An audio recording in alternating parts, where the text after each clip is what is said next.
Graphing linear inequalities. All right, graph the inequality on the axes below.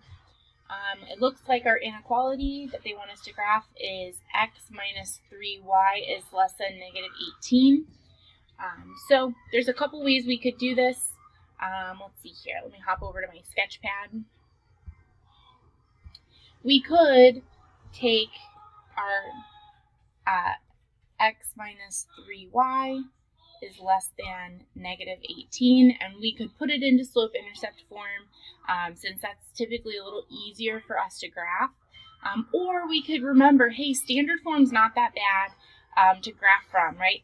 I could write x equals negative 18, so I know I'm going to have a point on my line at negative 18, 0, and I have negative 3y equals negative 18.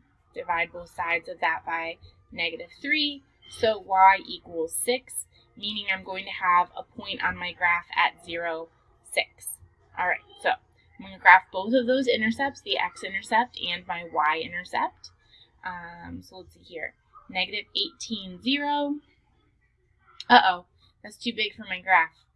Okay, so then I ran into another problem because my graph doesn't go out to negative 18, 0. So let's try putting it into slope-intercept form, which I think most of you guys like better anyway. So we've got x minus 3y is less than negative 18. So I'm going to subtract x from both sides of my inequality. Negative 3y is less than negative x minus 18. And then I'm going to divide both sides of my inequality by negative 3. So let's see here, y. And then when you multiply or divide an inequality by a negative, you have to flip the inequality symbol. And so I've got 1/3 x plus, let's see here, 18 divided by 3 is 6.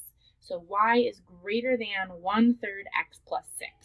So I'm going to put a point on my 6, and I'm going to go up 1 over 1, 2, 3. Now, I need to think, what kind of line do I want?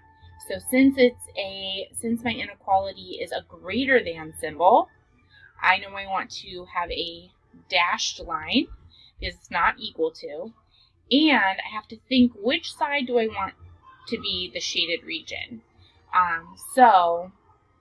There's a couple ways you could do this.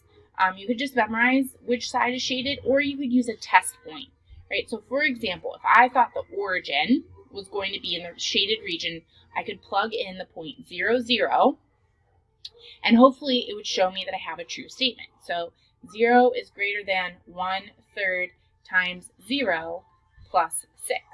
So 1/3 times 0, I know that that's just 0. 0 plus 6 is 6. Is 0 bigger than 6? No, that is a false statement. So that tells me that the origin is not in my shaded region. So my shaded region is going to be above the line. So my shaded region is above the line. I can submit my answer. Yes, huzzah. And we feel good about that, okay?